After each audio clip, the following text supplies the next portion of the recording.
Hello students, welcome back. In today's lecture, we will discuss how cells involved in specific community are activated. T helper cells primarily activate 4 different cells: B cells, macrophages, cytotoxic T cells, and dendritic cells. We will not discuss the mechanism of activation of the dendritic cells. We will first show the activation of B cells.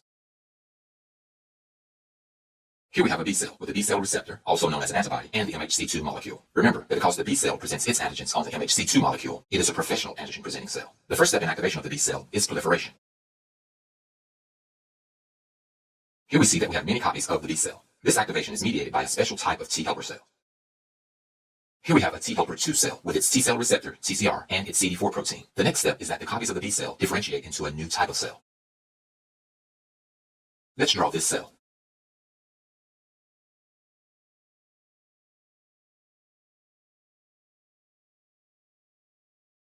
This is the activated B cell. This cell produces and secretes an enormous number of antibodies.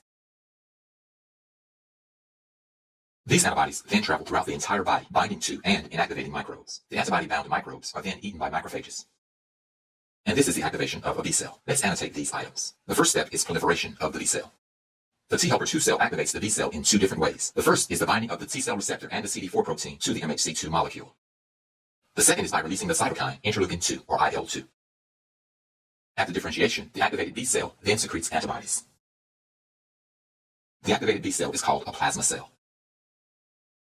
And shown here is the complete activation of a B cell. Let's next show the activation of a macrophage.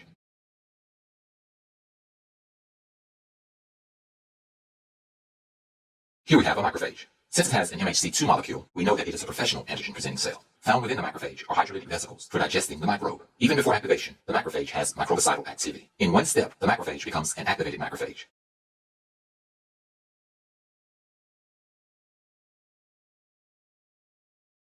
The activated macrophage has more MHC2 molecules so that it can present more antigens to the T helper cells. Also, the activated macrophage has increased hydrolytic vesicles for more microbe digestion. In essence, the activated macrophage has elevated microbicidal activity. This activation is mediated by a special type of T helper cell, the T helper 1 cell. As with the B cell, this T helper 1 cell activates the macrophage in 2 ways. The first method of activation is by binding of the T cell receptor and the CD4 protein to the MHC2 molecule. The second method is by releasing the cytokine interferon gamma. Here we have the T helper 1 cell and its 2 methods of activation. And this is activation of the macrophage. The next cell to be activated is the cytotoxic T cell. As we saw in the last lecture, the cytotoxic T cell has a T cell receptor and it has a sensor for the MHC1 molecule. This sensor is the CD8 protein. CD8 proteins are found primarily on cytotoxic T cells, whereas CD4 proteins are found primarily on T helper cells. As with the B cell, the first step in activation of the cytotoxic T cell is proliferation. This process is mediated by CD4 cells, which include either of the T helper cells, 1 or 2. Although the process is not complex, it entails more components than I'm willing to discuss here. For now, let's just say that the cytotoxic T cell activation is mediated by a CD4 cell. The cell copies then differentiate into the activated, mature cytotoxic T cells. And here we have our activated cytotoxic T cell.